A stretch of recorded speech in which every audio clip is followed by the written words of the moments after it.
Bonjour à tous. On démarre en fait la troisième semaine de confinement et pour certains, elles y sont déjà rentrées depuis 2-3 jours, puisque pour certains, le confinement a démarré le 13 mars, suite au discours du président demandant à toutes les personnes fragiles atteintes par des maladies chroniques de rester chez elles.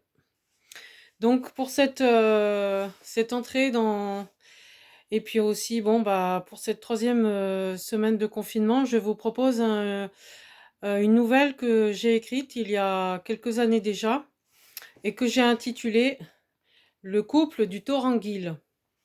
Alors ça faisait partie de ce livre qui n'est plus réédité, mais c'est pour ça que je partage aujourd'hui cette nouvelle avec vous pour vous apporter un petit peu de plaisir de lecture. Alors le Guil, en fait, c'est un torrent, un très beau torrent qui coule dans le Guillestre, près de Briançon. C'est une rivière que j'ai descendue en kayak, mais malheureusement j'ai eu un accident donc en rentrant dans les gorges, puisque on a voulu refaire avec le club de kayak dans lequel j'étais. C'était un club de Saint-Martin-d'Hères. Et celui qui dirigeait le club s'appelait Armand. Et c'est vrai que ben, moi j'avais entre 14 et 15 ans. Et on avait descendu le torrent le matin et l'après-midi, on a voulu le refaire avec deux autres personnes qui étaient des encadrants. Et comme en fait j'étais assez douée, ils m'ont proposé de descendre avec eux. Mais seulement, en fait, bah, le problème, c'est que je me suis retournée à l'entrée des gorges. Il y avait des chutes, enfin l'eau, elle coulait, c'était vraiment des rapides très très très, bah, en fait, qui avaient de gros remous et puis l'eau partait très vite. Et comme c'était encaissé, eh bien, ça faisait des bouillons, différentes chutes et c'était très impressionnant. Et en fait, je me suis retournée à l'entrée des gorges et j'ai fait toutes les gorges à la nage. Bien sûr, j'avais un casque, mais mon kayak et ma pagaie sont partis très loin et j'ai eu très peur. C'est vrai que, ben, en fait, j'ai fait toutes les chutes, toutes les parties difficiles et ça allait très très vite. L'eau m'emportait en fait jusqu'à ce que j'ai pu m'accrocher et me sortir de là en prenant pied sur le rivage. Voilà, donc c'était dans le Guil et j'en garde un souvenir assez effrayant, mais je suis là pour vous en parler et c'est le principal. Et donc en fait, dans cette nouvelle, eh bien, je parle du Guil et je parle aussi de choses vraies que vous retrouverez dans cette nouvelle et qui correspondent aussi à la naissance de ma fille, Océana, qui est malheureusement décédée il y a 23 ans et qui s'appelait donc Océana et qui est décédée d'une encéphalite foudroyante. Et je parle en fait de sa conception dans cette nouvelle. Voilà, donc je vous la lis. Je suis avec vous. J'avais fait un dessin pour cette nouvelle et voici, je vous le montre.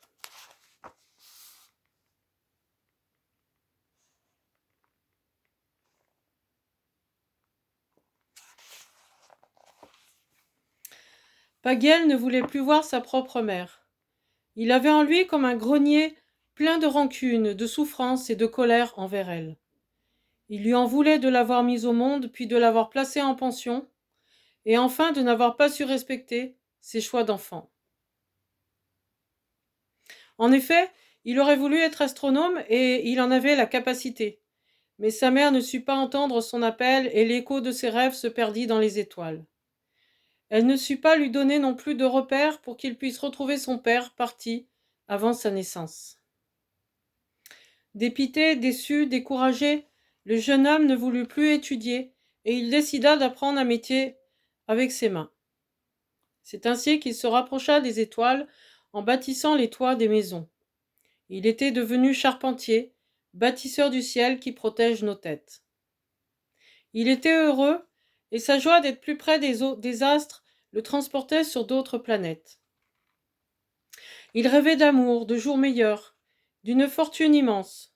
Il rêvait de pouvoir construire, avec un trésor tombé du ciel, une maison d'abondance pour accueillir tous les pauvres, les miséreux, les âmes errantes, les cœurs abandonnés. Il rêvait d'avoir un jour un enfant à qui il pourrait donner toutes les clés de la vie et tout l'amour qu'il n'avait pas eu.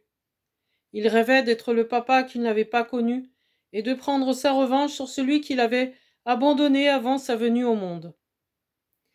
Il rêvait de trouver la femme qui lui donnerait cet enfant et qui l'aimerait comme jamais sa mère ne l'avait fait.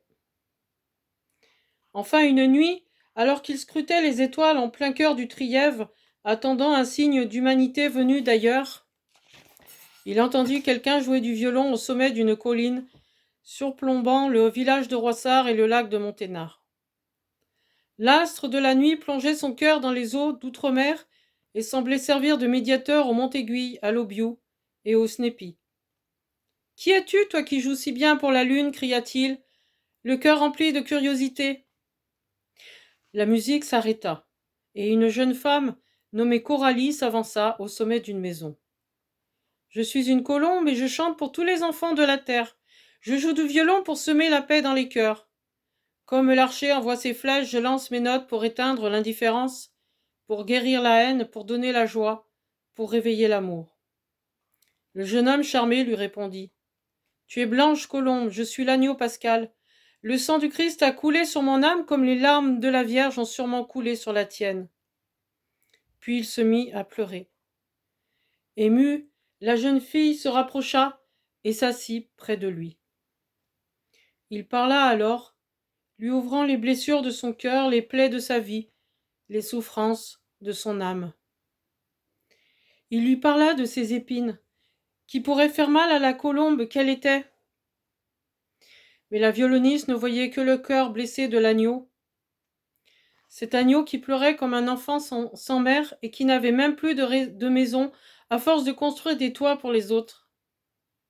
Elle le prit sous son aile, telle une colombe abritant un agneau perdu. Elle lui donna bientôt aussi son ventre pour qu'un enfant vienne de lui et d'elle. Coralie, lorsqu'elle avait 14 ans, avait fait du kayak dans un club. Son enthousiasme pour ce sport était si fort à cette époque qu'elle sautait par-dessus les vagues et qu'elle descendit bientôt tous les torrents de son pays. Elle apprit même à esquimoter pour ne pas sortir de son bateau en cas de gros rapides. Un jour cependant, à l'entrée d'une gorge vertigineuse de rapides et de chutes d'eau, appartenant au Guil, cours d'eau impétueux du Queyras, son embarcation s'était retournée et la jeune fille s'était retrouvée projetée dans le torrent. Elle avait descendu toute la gorge à la nage et s'était hissée enfin à moitié assommée sur les bords du dragon d'eau. Le Guil avait alors révélé à son âme. Voilà ce qu'il lui dit. Tu as eu de la chance cette fois-ci, mais c'est ton feu qui t'a sauvé. Ton feu ne te brûlera jamais car tu as assez d'eau en toi dans ta rivière intérieure pour éteindre un incendie. Un jour tu devras donner de cette eau à un homme qui verra mourir ici son ami dans un terrible accident de voiture. J'ai vu pleurer cet homme dans l'avenir de mon miroir et ses larmes ont touché mon cœur. Je crois sincèrement que ton feu sera capable de lui rendre l'espoir. Tu le reconnaîtras à ses yeux, car ils auront la couleur de mon sang, vert émeraude. Je me nomme le Guil et lui s'appelle Pagiel. Son destin est de vivre et de disparaître un jour, comme tous les êtres de cette terre. En vérité, personne ne disparaît jamais, car chaque vie est une rivière ou un torrent qui coule de sa source jusqu'à l'estuaire du monde. Toutes les gouttes se rassemblent pour former le chant de l'amour dans tous les cœurs de la planète.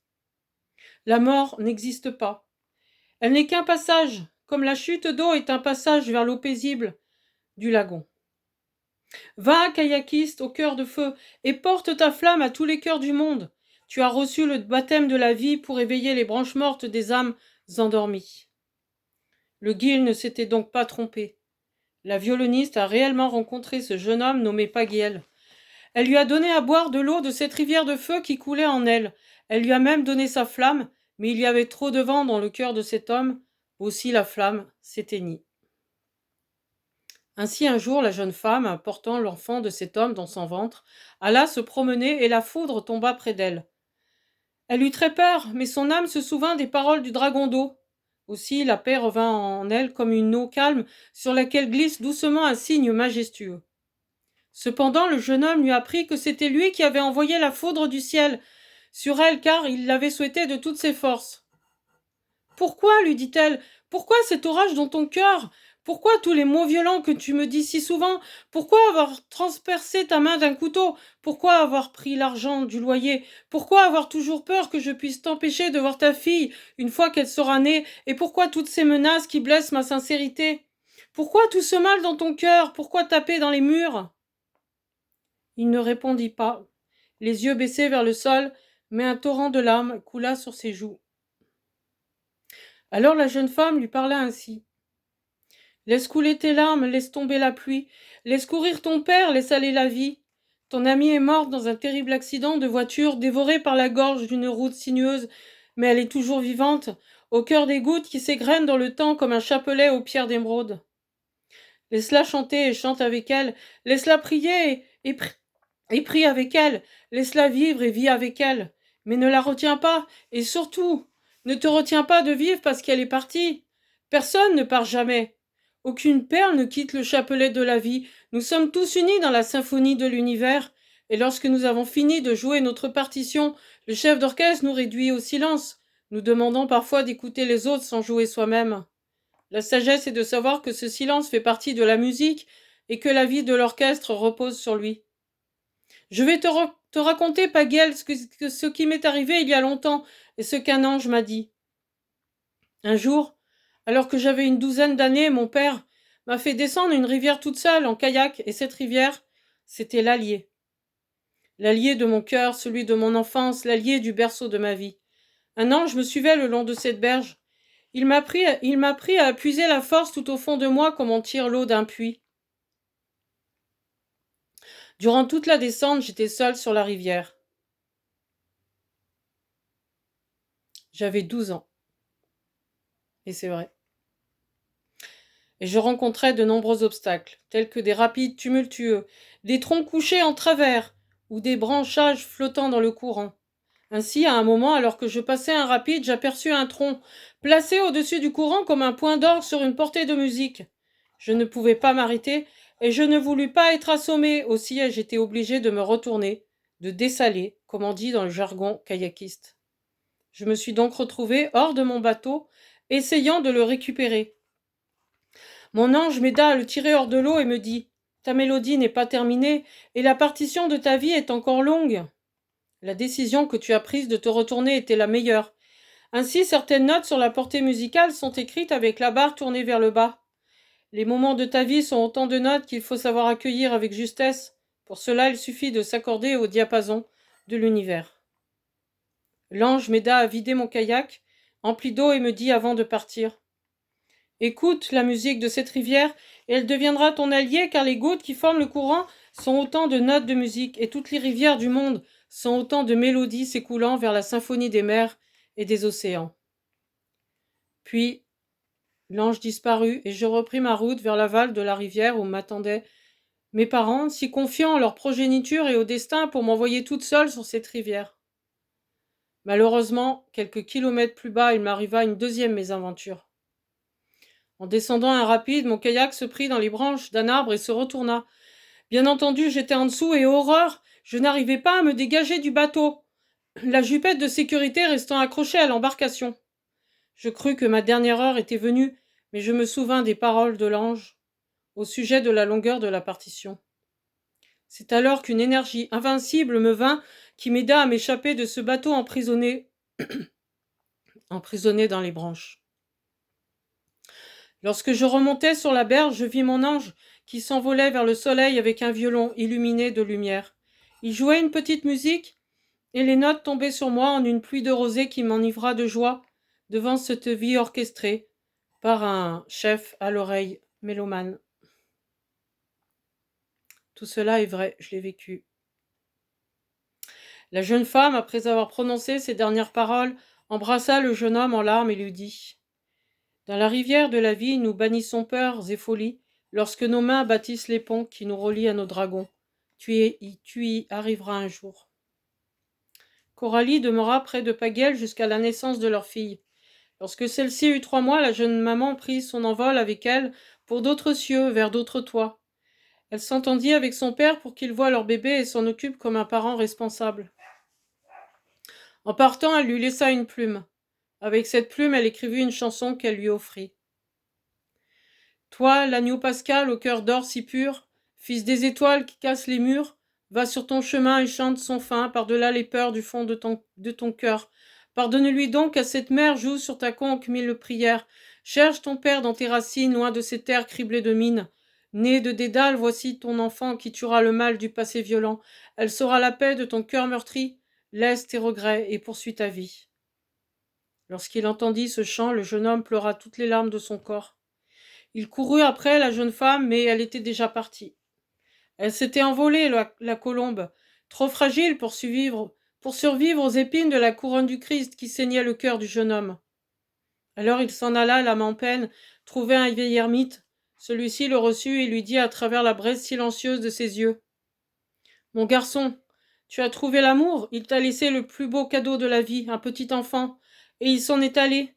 La colombe a semé le meilleur de son âme dans la tienne, mais elle s'est envolée, car son cœur ne supportait plus tes paroles requins et tes mots crocodiles. Elle aimait ton cœur d'agneau, et elle a espéré pouvoir lui rendre la sérénité. Cependant elle souffrait trop de cette lutte intérieure que tu mènes contre toi-même et ceux qui t'entourent. Ainsi, pour ne pas oublier son propre chemin, elle s'est envolée. »